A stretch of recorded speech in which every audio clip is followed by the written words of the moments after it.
Halo, semangat pagi Sobat ASN. Selamat datang di podcast Kebangsaan. Hari ini kita akan mengangkat tema yang sangat relevan bagi kita semua, yaitu wawasan kebangsaan dan kesiapsiagaan bela negara di era kontemporer. Saya Rifatus Saliha, dan hari ini saya membersamai dengan orang-orang yang sangat inspiratif. Di sini ada 4 sosok yang sangat inspiratif. Yang pertama ada Ibu Dian dan Pak Ilcam dari dunia kampus. Selamat pagi Bapak Ilcam dan Ibu Dian Pratiwi. Selamat pagi Bu Rifa. Ya, mungkin dari Ibu Dian sama Pak Ilcam bisa memperkenalkan diri terlebih dahulu agar kita saling mengenal ya. Ya, baik. Perkenalkan, saya Dian Pratiwi. Saya dosen dari Universitas Halu Oleo di program studi sastra Prancis. Salam kenal. Halo, nama saya. Salam kenal Bu Dian. Oke, lanjut Pak Ilcam, silakan untuk memperkenalkan diri. Halo, nama saya Ilham dari Kolaka, Universitas 19 November Kolaka. Di ini saya dari dosen Sistem Informasi. Terima kasih. Oke, baik. Berarti ini Ibu Dian sama Pak Ilcam dari universitas yang berbeda ya? Ada dari UHO dan ada dari USN. Oke, lanjut. Saya akan melangkah ke teman-teman kita yang dari kesehatan nih. Ada Pak Rahmat Mahdi dan Ibu Hasnani. Halo, selamat pagi dan salam sehat Pak Rahmat Mahdi dan Ibu Hasnani. Halo, selamat pagi. Oke, selamat pagi ya Pak. Mungkin Pak Rahmat Mahdi dan Ibu Hasnani bisa memperkenalkan diri juga. Baik, perkenalkan nama saya Rahmat Mahdi. Saya seorang admin kes kesehatan hari pertama di RSUD Kabupaten Bintan. Perkenalkan, saya dari Semprot yang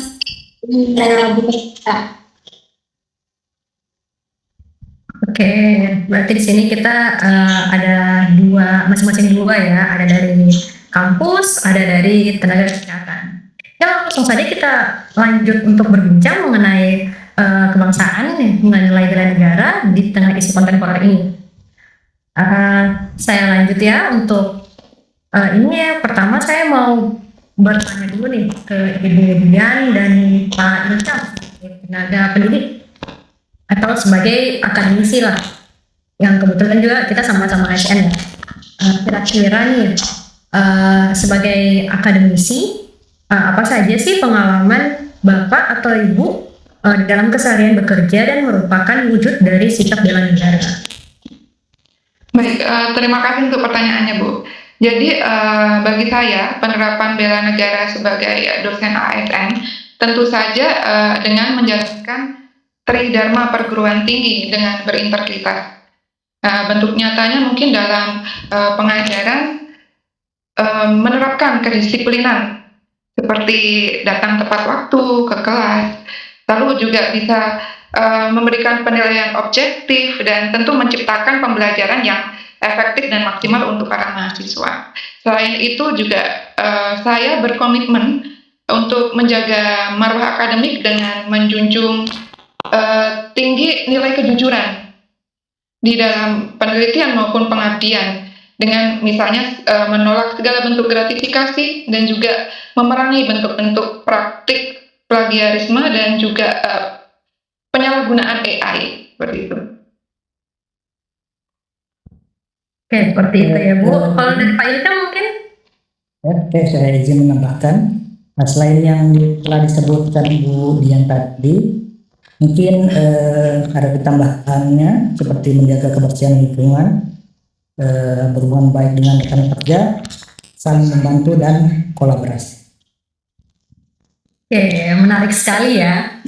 Lalu bagaimana nih tanggapan Bapak dan Ibu mengenai isu kontemporer yang sekarang sering banget mengganggu penerapan wawasan kebangsaan di lingkup akademik? Jadi terkait isu kontemporer tuh sekarang sifatnya sangat global dan cepat sekali untuk menyebar, apalagi di lingkup akademik di kampus tuh tempat atau ruang yang sangat rentan untuk dimasuki hal-hal atau narasi-narasi yang bersifat provokatif seperti itu. Jadi radikalisme atau hal yang memecah belah itu sangat mudah sekali menjalar ke dunia akademik. Dampaknya tentu saja mahasiswa itu terkadang jadi sulit untuk membedakan mana kebebasan untuk berpendapat dan mana yang sebenarnya harus dihindari atau bentuk-bentuk provokatif itu.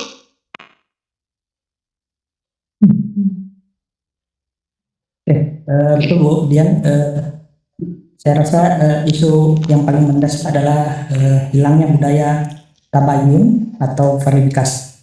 Pada dunia kami sebagai dosen, kalau mahasiswa sudah terpapar info yang salah secara terus-menerus, itu akan menghambat kita dalam menanamkan nilai-nilai kebangsaan yang objektif. Setuju sekali. Jadi mungkin di sinilah peran kita nanti sebagai dosen. Jadi untuk berperan aktif untuk memitigasi kondisi tersebut.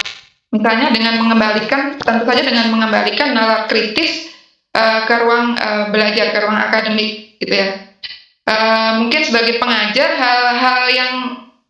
hal konkret yang bisa kita lakukan adalah dengan menjadikan ruang kelas itu ruang diskusi yang aman, yang merdeka, dan juga berbasis bukti. Itu. Jadi dengan begitu mahasiswa itu akan terlatih dan memiliki imunitas untuk dapat imunitas terhadap hoax-hoax yang tersebar, narasi-narasi provokatif yang tersebar, karena mereka sendiri sudah terbiasa untuk yang namanya meragukan informasi yang tidak memiliki basis yang kuat, basis bukti yang kuat. Seperti itu. Oke. Sangat setuju ya dengan pendapat Pak Ilcang dan Ibu Dian, karena memang memulihkan nalar kritis pada hakikatnya itu adalah fondasi utama dari sebuah bela negara, apalagi di lingkungan kampus. Jadi memang bagaimana caranya kita menanamkan sikap bela negara itu ya bisa dimulai dari bawahnya dulu, fondasinya dulu, gitu ya Pak Ilcang, Ibu Dian. Betul sekali. Oke. Baik, sekarang kita coba bergeser nih ke bidang kesehatan. Saya mulai dulu ya dari Pak Rahmat Madi. Kira-kira menurut Bapak isu kontemporer apa sih yang paling mengancam ketahanan nasional kita sekarang dan gimana cara kita perang menghadapinya sebagai bentuk bela negara? Ya, menarik sekali ya pembahasannya. Jadi kalau menurut saya sendiri yang paling menantang itu yang pertama itu krisis literasi kesehatan. Dan yang kedua itu ancaman pandemi di masa yang mendatang. Karena menurut saya siapapun di pelosok Indonesia bisa saja terdampak jika sistem kesehatan kita menjadi rapuh. Kenapa hal ini bisa terjadi?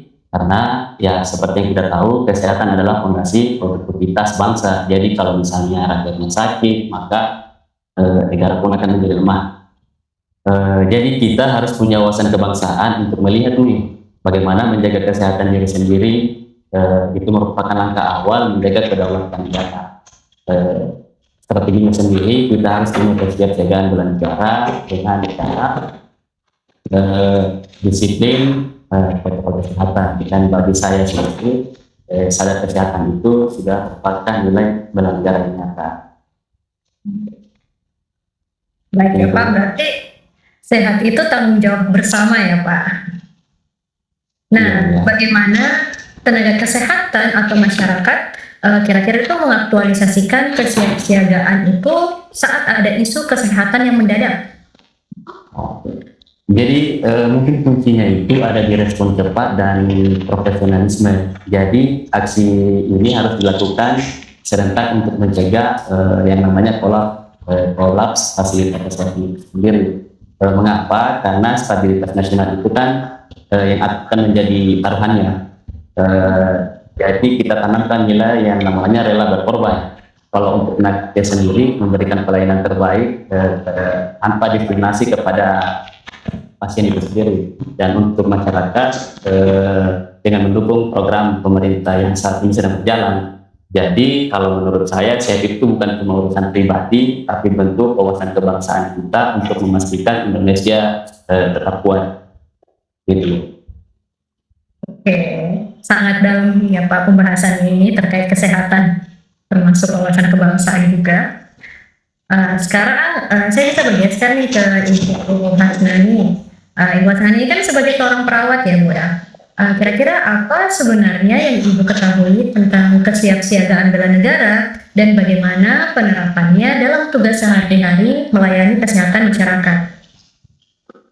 Baik, menurut saya kesiapan bela negara adalah kesiapan diri kita sendiri sebagai SN, baik secara fisik, mental maupun moral, yang lahir dari rasa cinta tanah air, kesadaran sebagai bangsa, sebagai warga negara, dan keyakinan pada nilai Pancasila. Dalam pelayanan kesehatan hari-hari, sikap ini saya wujudkan dengan melakukan layanan masyarakat secara adil, profesional, dan mengutamakan keselamatan pasien. Tetapi tetap menjaga kesehatan fisik dan mental diri sendiri agar bisa bekerja dengan sigap, ramah, dan penuh empati.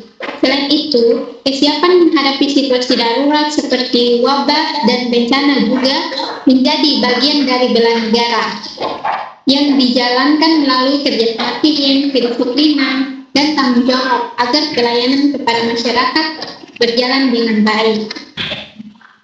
Luar biasa gitu ya. Masih dengan Ibu Hasnani, kira-kira nih mengapa kemampuan awal bela negara seperti menjaga kesehatan fisik dan mental begitu penting dimiliki kita sebagai ASN?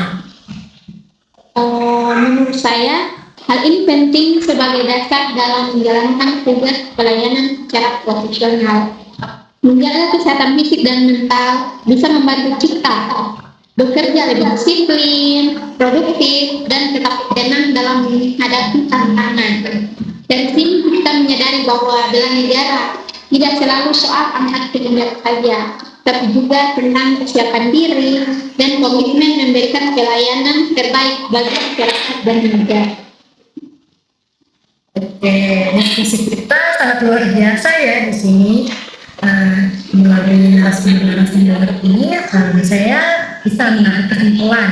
Kira-kira kesimpulannya seperti ini. Ternyata bahwa visualisasi bangsa itu tercermin dari beberapa profesi yang kita punya sendiri. Misalnya di sini ada dari dosen, ada dari administrator kesehatan, dan juga ada perawat yang siap siaga.